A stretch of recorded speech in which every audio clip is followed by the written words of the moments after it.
আপনি যদি একটা চার্ট তৈরি করতে চান মাল্টি ওয়ার্ক শিট থেকে অথবা মাল্টি ওয়ার্ক বুক থেকে, সেটা সম্ভব তৈরি করা।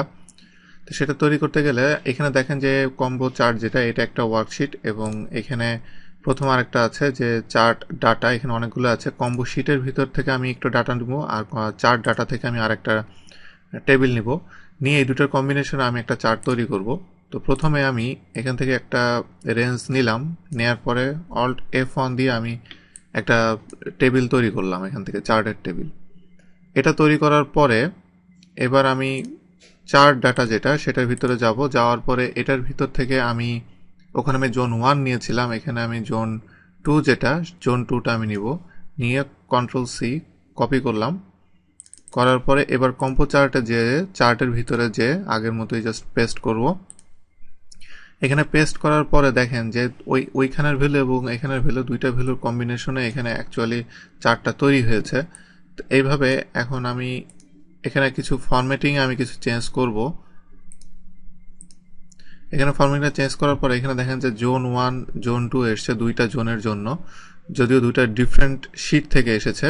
তা আপনি এইভাবে আলাদা আলাদা শিট থেকে নিয়ে করতে পারেন। আর আপনি যদি এখানে জোন 1 জোন 2 নেম চেঞ্জ করতে চান, সেই ক্ষেত্রে সিলেক্ট ডাটা, সিলেক্ট ডাটার ভিতরে এখানে দেখেন জোন 1 জোন 2 দুইটা নাম আছে, এটার ভিতরে আমি জোন 1 সিলেক্ট করে এডিটে দিলে এখানে সে সরাসরি সেল থেকে ভ্যালুটা নিয়েছে। আমি সেলের এটা ডিলিট করে দিয়ে ইকুয়াল ডবল কোটেশন স্টার্ট,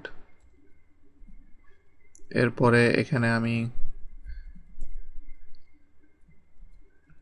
এভাবে দিতে পারি,